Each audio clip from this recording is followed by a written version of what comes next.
Hello दोस्तों, स्वागत है आपके अपने यूट्यूब चैनल विकास विक्ट्री क्लासेज में। तो आज हम लोग देखने वाले हैं क्वाड्रेटिक इक्वेशन। ये जो आपका लेक्चर है ये इंट्रोडक्शन पार्ट है। इसमें हम लोग इस चैप्टर के जो भी बेसिक कॉन्सेप्ट्स हैं उन कॉन्सेप्ट्स को हम लोग देखने वाले हैं। अगर आप चैनल पर नए हैं तो इस चैनल को लाइक, सब्सक्राइब और अपने दोस्तों के साथ शेयर ज़रूर करें। तो चलिए बढ़ते हैं आगे। तो देखिए, क्वाड्रेटिक इक्वेशन की अगर हम बात करें तो क्वाड्रेटिक का मतलब क्या होता है कि हाईएस्ट डिग्री कितनी होनी चाहिए, 2। यानी कि जो भी आपका इक्वेशन दिया रहेगा उसमें वेरिएबल की जो हाईएस्ट डिग्री होगी वो कितनी होगी, 2 होगी। इक्वेशन की अगर हम बात करें तो क्या लिखा है कि विच शोज इक्वलिटी, जो क्या दिखाएगा, इक्वलिटी दिखाएगा। यानी कि जो भी इक्वेशन गिवन रहेगा वो इक्वल टू 0 हमेशा रहेगा, तभी वो क्वाड्रेटिक इक्वेशन कहलाएगा, अदरवाइज क्वाड्रेटिक एक्सप्रेशन कहलाएगा। अगर हम यहीं पे लिखें इसके जनरल फॉर्म की कि ax² प्लस bx प्लस सी, तो ये हमारा एक्सप्रेशन है। और जैसे हम इसको इक्वल टू 0 लिखे तो ये हो जाएगा क्वाड्रेटिक इक्वेशन। ओके, अब देखिए डेफिनेशन की अगर हम बात करें तो क्या दिया है कि the equation involving one variable, यानी कि जितने भी आपके इक्वेशन दिए रहेंगे उसमें 1 ही वेरिएबल आपका होगा, and having 2 as the maximum index, और उस वेरिएबल की जो मैक्सिमम इंडेक्स होगी वो कितनी होगी, 2 होगी। आगे क्या दिया है कि of the variable is called the quadratic equation. तो ऐसे इक्वेशन को हम क्या कहेंगे, क्वाड्रेटिक इक्वेशन कहेंगे। इसके लिए क्या होना चाहिए, सबसे पहले पूरे इक्वेशन में 1 वेरिएबल होना चाहिए और जो भी वेरिएबल दिया है उसमें मैक्सिमम इंडेक्स कितना होना चाहिए, आपका 2 होना चाहिए। आगे देखो क्या दिया है, जनरल फॉर्म की अगर हम बात करें तो जनरल फॉर्म क्या होता है आपका ax² plus bx plus C is equal to 0। यहाँ पे क्या है, a b एंड c जो हमारा दिया है वो क्या है आपका रियल नंबर्स हैं, and a is not equal to 0। अब यहाँ पे देखो एक वर्ड लिखा है आपका a is not equal to 0। इसका मतलब क्या है कि जैसे ही अगर हम a की वैल्यू को 0 करेंगे तो ये पूरा टर्म आपका क्या हो जाएगा, 0 हो जाएगा। और जैसे ही ये पूरा टर्म 0 हो जाएगा तो फिर ये क्वाड्रेटिक इक्वेशन ना फॉर्म करके कौन सा इक्वेशन फॉर्म करेगा, लीनियर इक्वेशन फॉर्म करेगा, क्योंकि वेरिएबल की हाईएस्ट डिग्री कितनी हो जाएगी, 1 हो जाएगी। तो इसलिए हमारा क्या होना चाहिए, क्वाड्रेटिक इक्वेशन के लिए a की जो वैल्यू है वो कभी भी 0 नहीं होनी चाहिए। अब देखो यहाँ पे a है क्या, तो a है हमारा क्या, कोफिशिएंट ऑफ x²। इसके अलावा इसको हम लोग क्या बोलते हैं, इसका दूसरा नाम भी है लीडिंग कोफिशिएंट, यानी ये पूरे इक्वेशन को क्या करेगा, लीड करेगा। दूसरा देखो दिया है कांस्टेंट c हमारा जो होता है इसको हम लोग बोलते हैं कांस्टेंट टर्म। इसके अलावा इसका दूसरा नाम भी है क्या, एब्सोल्यूट टर्म। तो इसको आप 2 नाम से जानते हो, पहला क्या है कांस्टेंट टर्म एंड दूसरा आपका दिया है क्या, एब्सोल्यूट टर्म। अब चलो आगे बढ़ते हैं, देखते हैं इसको क्वाड्रेटिक इक्वेशन सॉल्व करने के हमारे बेसिकली 3 मेथड होते हैं, जिसमें पहला आपका होता है फैक्टराइजेशन मेथड। कोई भी इक्वेशन जो दिया रहेगा, गिवन इक्वेशन रहेगा, उसको सॉल्व करने के आपके पास 3 मेथड हमारे दिए गए हैं, जिसमें पहला आपका है फैक्टराइजेशन मेथड, जिसको हम लोग बोलते हैं middle term splitting method. Factorisation method को ही हम बोलते हैं क्या, middle term splitting method. Second आपका जो दिया है वो क्या है, completing the square method. And third जो दिया है वो है आपका बाई क्वाड्रेटिक फार्मूला, और इसका दूसरा नाम क्या है हमारा, श्रीधराचार्य फार्मूला। तो इनको हम 2 नामों से जानते हैं, फर्स्ट वाले को भी हम 2 नाम से जानते हैं, लेकिन सेकंड जो आपका दिया है वो एक ही नाम है उसका, कंप्लीटिंग द स्क्वायर मेथड।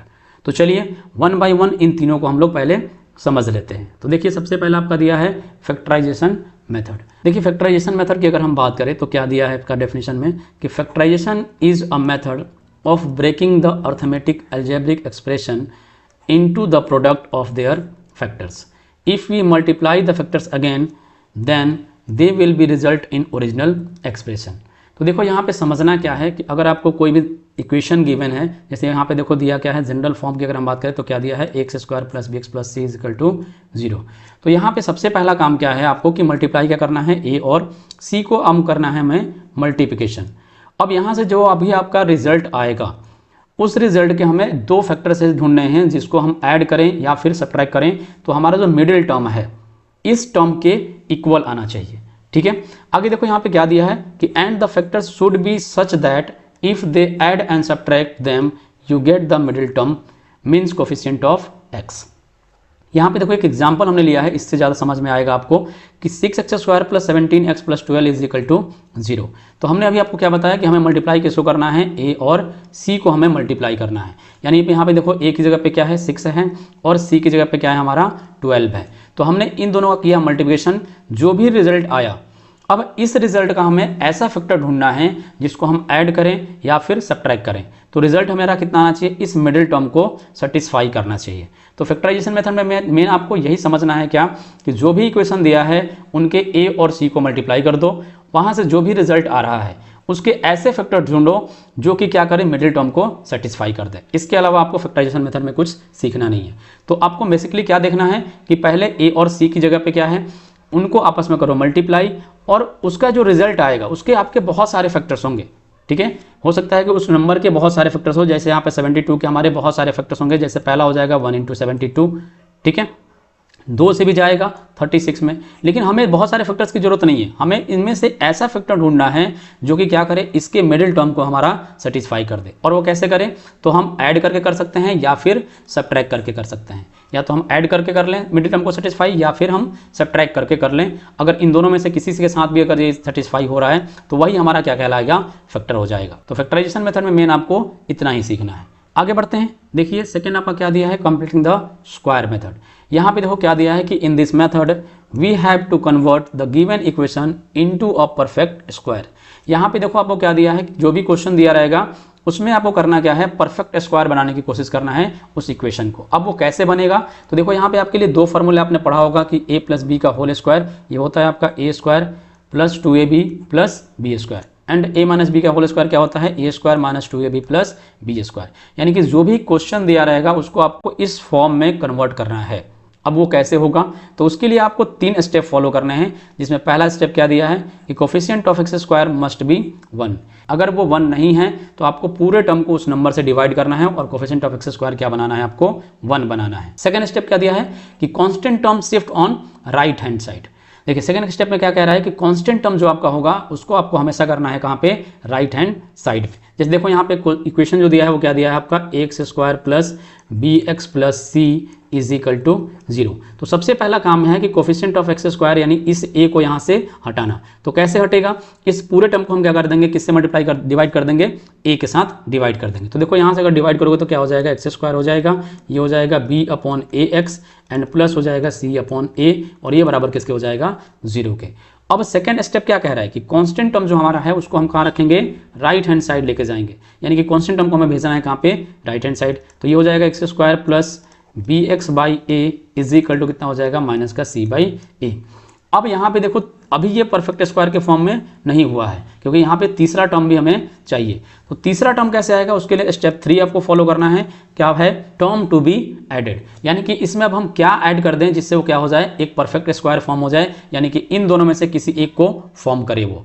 तो देखो यहाँ पे क्या है फॉर्मूला कि 1/2 इंटू कोफिशिएंट ऑफ x, यानी कि हमें क्या करना है, 1/2 जो भी कोफिशिएंट ऑफ x है। तो यहाँ पे देखो x का कोफिशिएंट क्या है, b/a है, तो यहाँ पे हम रखेंगे b/a और उसका हम कर लेंगे स्क्वायर। तो यहाँ से आपको क्या मिल जाएगा, b/2a और इसका हो गया स्क्वायर। अब इस टर्म को उठाना है और हैंड साइड में भी ऐड करना है और राइट हैंड साइड में भी ऐड करना है। उससे आपके इक्वेशन पे कोई फर्क नहीं पड़ेगा, लेकिन उससे बेनिफिट क्या हो जाएगा कि ये फॉर्म कर जाएगा किसमें, एक परफेक्ट स्क्वायर के फॉर्म में कन्वर्ट हो जाएगा। ठीक है, तो देखो यहाँ पे क्या हो जाएगा, ये हो जाएगा आपका, अगर इसको ऐड करते हो तो आपका बनेगा क्या, x² + bx/a एंड प्लस हो जाएगा आपका b/2a, इसका हो गया होल स्क्वायर, और = हो जाएगा -c/a + b/2a, इसका हो गया आपका स्क्वायर। अब यहाँ से ये जो पूरा टर्म आपका होगा ये एक परफेक्ट स्क्वायर के फॉर्म में आ जाएगा। यानी कि यहाँ से हम क्या ले सकते हैं, तो यहाँ से हम इसको लिख सकते हैं क्या, x + b/2a इसका होल स्क्वायर। और ऐसे ही आपको कन्वर्ट करना है जो भी इक्वेशन गिवन आपको दिया रहेगा, और इसके इक्वल में जो भी आपको आगे दिया है इसको हम सॉल्व करेंगे और फिर इस स्क्वायर को राइट हैंड साइड शिफ्ट कर लेंगे, और वहां से जो भी रिजल्ट आएगा उसको हम 2 पार्ट में डिवाइड करेंगे। एक बार यहाँ पे सब सॉल्व करोगे आप इसको, तो प्लस और माइनस 2 टर्म में आपका रिजल्ट आएगा। तो एक बार प्लस के साथ आप लेके जाओगे इस टर्म को और एक बार माइनस के साथ, तो वहां से आपको इसकी 2 वैल्यू आपको फाइंड आउट हो जाएगी। तो ये है आपका सिंपल स्टेप जिसको आपको याद रखना है। इसमें ये 3 स्टेप जो आपके हैं ये बहुत इंपॉर्टेंट हैं, इनको आप याद रखिए कि पहला क्या है, coefficient of x² must be 1, यानी कि जो भी आपका x² का कोफिशिएंट है उसको आप कर लो 1। सेकंड टर्म है कि कांस्टेंट टर्म को आप कहाँ पे लेके जाओगे, right hand side. And third step क्या है कि टर्म टू बी एडेड, उसमें हम क्या ऐड करें जिससे वो क्या हो जाए, वो एक परफेक्ट स्क्वायर फॉर्म करे। तो ये 3 स्टेप आपको याद रखने हैं बिल्कुल। चलिए बढ़ते हैं आगे, देखते हैं लास्ट आपका क्या है, क्वाड्रेटिक फार्मूला। यहाँ पे देखो क्वाड्रेटिक फार्मूला की अगर हम बात करें तो डेफिनेशन में क्या दिया है कि the quadratic formula is used to find the roots of a quadratic equation. Quadratic formula का हम यूज कब करते हैं, जब हमें रूट्स फाइंड करने होते हैं किसके, क्वाड्रेटिक इक्वेशन के। This formula help to evaluate the solution of quadratic equation replacing by factorisation method. जब हम किसी क्वेश्चन को फैक्टराइजेशन मेथड से सॉल्व नहीं कर पाते हैं तो उस कंडीशन में हम क्या करते हैं, इस फॉर्मूले का हम यूज करते हैं। ठीक है, जब हमारे क्वाड्रेटिक फार्मूला जो हमारा है कब हम अप्लाई करेंगे, जब आप उसके फैक्टराइजेशन मेथड से सॉल्व क्वेश्चन को नहीं कर पा रहे हैं। आगे देखो स्टैंडर्ड फॉर्म आपको पता ही है पहले से कि x square plus B x plus C is equal to होता है कितना, 0। अब देखो क्या स्टेप फॉलो करोगे क्वाड्रेटिक फार्मूला के लिए। तो देखो यहाँ पे पहला क्या दिया है स्टेप कि compare the equation with the standard form and write the coefficient of A B and सी।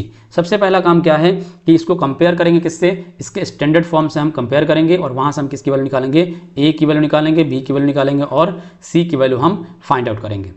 दूसरा क्या दिया है स्टेप कि now find the value of b x square minus 4ac। अब हम यहाँ से सेकंड स्टेप क्या फॉलो करेंगे कि जो भी इक्वेशन दिया है वहाँ से हम क्या निकालेंगे, बी स्क्वायर माइनस 4ac। इसको हम लोग बोलते हैं क्या, डिस्क्रिमिनेंट। यहाँ से हम क्या निकालेंगे, B square minus 4ac। Third क्या दिया है कि substitute the value in the quadratic formula to get the roots of the given quadratic equation. अब आपको क्या करना है, उनकी वैल्यूज को आपको कर देना है पुट फॉर्मूले में। तो क्वाड्रेटिक फार्मूला आपका दिया है क्या, x is equal to minus b plus minus under root b square minus 4ac by 2a। तो इस फॉर्मूले में आपको क्या कर देना है, उनकी वैल्यू को सब्स्टिट्यूट कर देना है और वहां से आपको क्या मिल जाएगा, x की वैल्यू मिल जाएगी। अब देखो यहाँ पे क्या है कि पहले आपका दिया है माइनस b, तो देखो इस b की जगह पे जो भी होगा आपका नंबर होगा उसको हम यहाँ पे रखेंगे। अब वहाँ पे आपको साइन चेक करना है कि प्लस में है कि माइनस में है। अगर प्लस में होगा तो यहाँ पे माइनस हो जाएगा, यहाँ पे माइनस में होगा तो ये हो जाएगा आपका प्लस। तो ये आपको ध्यान रखना है। बी स्क्वायर माइनस 4ac आप पहले ही फाइंड कर चुके होंगे, उसकी वैल्यू को उठा के यहाँ पे पुट कर देना है और ए की जगह वैल्यू यहाँ पे रख देना है। फिर आप इसको सॉल्व करोगे तो यहाँ से एक्स की आपको 2 वैल्यू मिल जाएगी। तो ये सिंपल सा स्टेप है जिसको आपको फॉलो करना है, किसके लिए, क्वाड्रेटिक फार्मूला के लिए फॉलो करना है। तो चलिए बढ़ते हैं आगे। देखिए आगे आपका क्या दिया है, nature of roots of a quadratic equation. तो देखिए नेचर ऑफ रूट्स की अगर हम बात करें क्वाड्रेटिक इक्वेशन में तो बेसिकली आपके 3 टाइप के नेचर होते हैं। तो चलिए वन बाय वन इनको समझते हैं। देखो स्टैंडर्ड फॉर्म की बात करें तो क्या दिया आपका, x square plus B x plus C is equal to 0। यहाँ पे ए नॉट इक्वल टू 0, यानी कि ए की वैल्यू 0 के बराबर नहीं होनी चाहिए। अब यहाँ पे देखो कैसे नेचर बताओगे कि इस इक्वेशन का नेचर क्या है। उसके लिए देखो पहला क्या है कि d is equal to b square minus 4ac, यानी कि हमने निकाला किसकी value, B square minus 4ac की वैल्यू निकाला। अगर वो उसकी वैल्यू ग्रेटर देन 0 आ रही है, यानी कि वैल्यू जो हमने फाइंड किया उसकी वैल्यू अगर ग्रेटर देन 0 है तो उस कंडीशन में जो आपको रूट्स मिलेंगे वो कैसे मिलेंगे, रियल मिलेंगे और अनइक्वल मिलेंगे। यानी कि रूट्स जो होगा वो आपका रियल होगा और अनइक्वल होगा, यानी x की जो 2 वैल्यू आएंगी वो रियल होंगी और अनइक्वल होंगी, यानी कि इक्वल नहीं होंगी।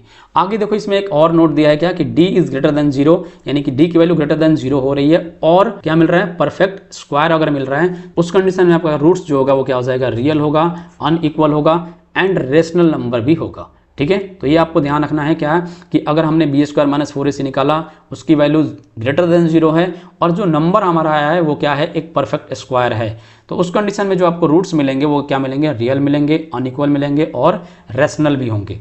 अगला देखो सेकंड क्या दिया है कि if b square minus 4ac is equal to 0, तो उस कंडीशन में जो आपको रूट्स मिलेंगे वो कैसे मिलेंगे, रियल और इक्वल, यानी कि जो रूट्स हमारे होंगे वो क्या होंगे, रियल होंगे और इक्वल होंगे, यानी कि x की जो दोनों वैल्यू आएगी वो सेम आएगी आपकी। थर्ड देखिए क्या दिया है, B square minus 4ac is less than 0। अगर हमने बी स्क्वायर माइनस 4ac निकाला, अगर उसकी वैल्यू लेस देन 0 है यानी कि 0 से कम आ रहा है, यानी कि नेगेटिव आ रहा है, तो उस कंडीशन में आपकी कोई भी रियल रूट्स नहीं मिलेंगे, यानी कि उस कंडीशन में आगे आपको सॉल्व करना ही नहीं है, आपको डायरेक्टली लिख देना है क्या कि नो रियल रूट्स। तो ये था 3 हमारे नेचर्स हमारे होते हैं जिनको आपको याद रखना है। बढ़ते हैं आगे। देखिए आगे क्या दिया है आपका कि relationship between roots of a quadratic equation. अब इनके बीच में रिलेशन क्या होता है उनके बारे में भी थोड़ा हम लोग समझते हैं। तो देखो स्टैंडर्ड फॉर्म की बात करें तो हमारा होता है क्या, A X square plus B x plus C is equal to 0। ठीक है, इज इक्वल टू 0 लगा लेना, where A is not equal to 0, जहाँ पे ए हमारा जो होता है वो 0 के बराबर नहीं होता है। अब यहाँ पे देखो क्या है, यहाँ से अभी हमने क्वाड्रेटिक फार्मूला पढ़ा क्या कि x जो हमारा होता है किसके बराबर होता है, minus b plus minus under root b square minus 4ac by 2a। तो यहाँ से हमारे 2 वैल्यू मिलती थी x की, यानी कि एक अल्फा हो जाएगा, दूसरा क्या हो जाएगा, बीटा। तो अल्फा निकालेंगे तो हम क्या करेंगे, यहाँ पे जो पॉजिटिव साइन है उसके साथ अगर हम जाएंगे तो हमारा पहला मिल जाएगा, उसको हम लोग डिनोट करते हैं किससे, अल्फा से। अब यहाँ पे माइनस अगर लिए तो वो हमारा डिनोट करेंगे किससे, बीटा से।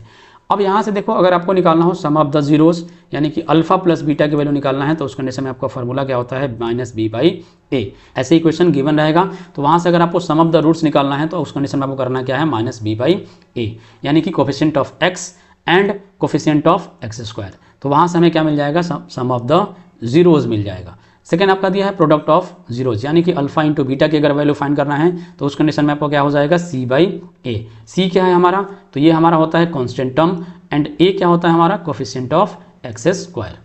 तो आपको ध्यान रखना है जब भी आपको प्रोडक्ट ऑफ द जीरोज निकालना है तो उस कंडीशन में आपको क्या करना है, कांस्टेंट टर्म उसको डिवाइड किससे कर देंगे आप, कोफिशिएंट ऑफ एक्स स्क्वायर से। तो आपको मिल जाएगा किसकी value, product of the zeros की वैल्यू मिल जाएगी। यहाँ पे एक चीज़ और आपको देखना है कि डिफरेंस ऑफ द रूट, अगर हमें इन दोनों का डिफरेंस निकालना है यानी कि अल्फा माइनस बीटा फाइंड करना है तो उस कंडीशन में डायरेक्टली फॉर्मूला आपका क्या होता है कि under root D by A. अब डी क्या है, तो डी हमारा होता है B square minus 4ac by A. तो इनको आप याद रखिएगा जब आपको सम ऑफ द जीरोज निकालना हो और product of the zeros find करना हो। चलिए बढ़ते हैं आगे। देखिए आपको अगर क्वाड्रेटिक इक्वेशन फॉर्म करना है तो देखो यहाँ पे क्या दिया है कि form a quadratic equation when two roots are given. अगर आपको दो रूट्स गिवन है यानी कि आपको अल्फा बीटा की वैल्यू गिवन है तो उस कंडीशन में आप क्वाड्रेटिक इक्वेशन कैसे फॉर्म करेंगे, यानी कि उसका स्टैंडर्ड फॉर्म कैसे बनाएंगे। उसके लिए एक फॉर्मूला हमारा होता है, क्या होता है, x square minus alpha plus beta into x plus alpha into beta is equal to 0। अगर आपको दो रूट्स दिए हैं तो उस कंडीशन में आप इनकी वैल्यू यहाँ पुट कर देंगे तो वहाँ से आपका जो इक्वेशन फॉर्म होगा वही हो जाएगा क्या, standard form of quadratic equation. अब देखो यहाँ पे क्या है, स्टैंडर्ड फॉर्म हमारा होता है A X square plus B x plus C is equal to 0। अगर आपको इस क्वेश्चन को प्रूफ करना है कि ये कहाँ से आया तो उस कंडीशन में आपको करना क्या है, तो आपको पता है स्टैंडर्ड फॉर्म हमारा होता है x square plus B x plus C is equal to 0। अब हम अगर क्या कर दें, डिवाइड कर दें ईच टर्म को किससे, ए से, तो देखो यहाँ से क्या हो जाएगा, ए गायब हो जाएगा, इसके नीचे आ जाएगा ए और इसके नीचे आ जाएगा आपका ए। अब बी बाई ए, अभी हमने आपको बताया क्या कि सम ऑफ द रूट्स हमारा जो होता है वो क्या होता है, माइनस बी बाई ए। तो यहाँ से देखो जब माइनस करेंगे तो यहाँ पे माइनस हो जाएगा, ये प्लस कन्वर्ट हो जाएगा इसमें माइनस में, और होता है क्या, alpha plus beta. Sum of the roots हमारा क्या होता है, माइनस बी बाई ए, यानी कि अल्फा प्लस बीटा की जो वैल्यू होती है वही होती है किसके बराबर, बी बाई ए के बराबर। And product of the roots, अभी हमने आपको बताया क्या होता है, C by A. Product of the roots का मतलब क्या है कि अल्फा इंटू बीटा। तो यहाँ से आपका फॉर्म होता है ये फार्मूला। इसके अलावा आपको पढ़ना है वर्ड प्रॉब्लम्स के बारे में भी, जिसमें वर्ड प्रॉब्लम जो आपके होंगे वो किस पे हो सकते हैं, नंबर्स पे होंगे, टाइम एंड डिस्टेंस पे होंगे, एज पे होंगे, मेंसुरेशन पे होंगे एंड टाइम एंड वर्क पे होंगे। तो ये सारी चीज़ें आपको वर्ड प्रॉब्लम में भी कराएंगे, तो इस पे बेस्ड आपके वर्ड प्रॉब्लम्स ये देखने को मिलेंगे। देखिए इस चैप्टर में बेस्ड कुछ इंपॉर्टेंट फॉर्मूले भी हैं जिसको आपको लर्न करना है, जिसकी हेल्प से आप कुछ क्वेश्चंस को आप सॉल्व करेंगे। जैसे देखो आपको इक्वेशन गिवन रहेगा कि A X square plus B x plus C is equal to 0, ऐसे इक्वेशन आपको गिवन रहेगा। तो वहाँ से आपको निकालना क्या होगा, अगर इनकी वैल्यू फाइंड करना है तो सबसे पहला काम क्या होगा, आपको निकालना होगा यहाँ से अल्फा प्लस बीटा की वैल्यू और अल्फा इंटू बीटा की वैल्यू। अल्फा प्लस बीटा होता है हमारा minus b by a and alpha into beta होता है आपका सी बाई ए। उसकी हेल्प से आपको इन क्वेश्चंस को आपको सॉल्व करना होगा। तो ऐसे क्वेश्चंस आपको एक्सरसाइजेज में मिलेंगे, उनके लिए ये फॉर्मूलेज आपको याद रखने हैं। देखो जिसमें पहला क्या है कि अगर आपको अल्फा माइनस बीटा का होल स्क्वायर फाइंड करना है तो उस कंडीशन में आपको फॉर्मूला क्या अप्लाई करना है, अल्फा प्लस बीटा का whole square minus 4 alpha beta. अगर आपको alpha square plus beta square की वैल्यू फाइंड करना है उस कंडीशन में आप फॉर्मूला याद रखेंगे, अल्फा प्लस बीटा का whole square minus 2 alpha beta. Third है आपका alpha square minus beta square. अगर इसकी वैल्यू फाइंड करना है तो उस कंडीशन में आपको फॉर्मूला याद रखना है, alpha plus beta square root of alpha plus beta का whole square minus 4 alpha beta. अगला है आपका alpha cube plus beta cube. तो इसकी वैल्यू फाइंड करना है तो आपको फॉर्मूला यूज करना है, अल्फा प्लस बीटा का whole cube minus 3 alpha beta in bracket alpha plus beta. देखिए अगला क्या है आपका alpha cube minus beta cube. इसकी वैल्यू फाइंड करने के लिए आपको फॉर्मूला क्या याद रखना है, square root of alpha plus beta का whole square minus 4 alpha beta in bracket alpha plus beta का whole square minus alpha beta. तो मोस्टली जो आपके क्वेश्चंस बनेंगे फॉर्म होंगे वो मैक्सिमम आपके 4 तक ही फॉर्म होंगे। अगर स्टार्टिंग के आप 4 फार्मूले याद रखते हो तो उससे आपका काम हो जाएगा। लेकिन हमने आपको 2-3 फार्मूले और एक्स्ट्रा यहाँ पे दे दिए हैं, जिससे कि अगर आपको ऐसे क्वेश्चंस मिलते हैं जहाँ पे आपको alpha cube minus beta cube निकालना हो, अल्फा की पावर 4 माइनस बीटा की पावर 4 निकालना हो और अल्फा की पावर 5 प्लस बीटा की पावर 5 फाइंड करना हो, तो उस कंडीशन में आप इन फार्मूलेज को यूज करेंगे। ये फर्स्ट 4 फार्मूले अगर आप लर्न कर लेते हो तो इससे आपका काम हो जाएगा। तो आज के लेक्चर में बस इतना ही, मिलते हैं नेक्स्ट लेक्चर में। Thank you so much.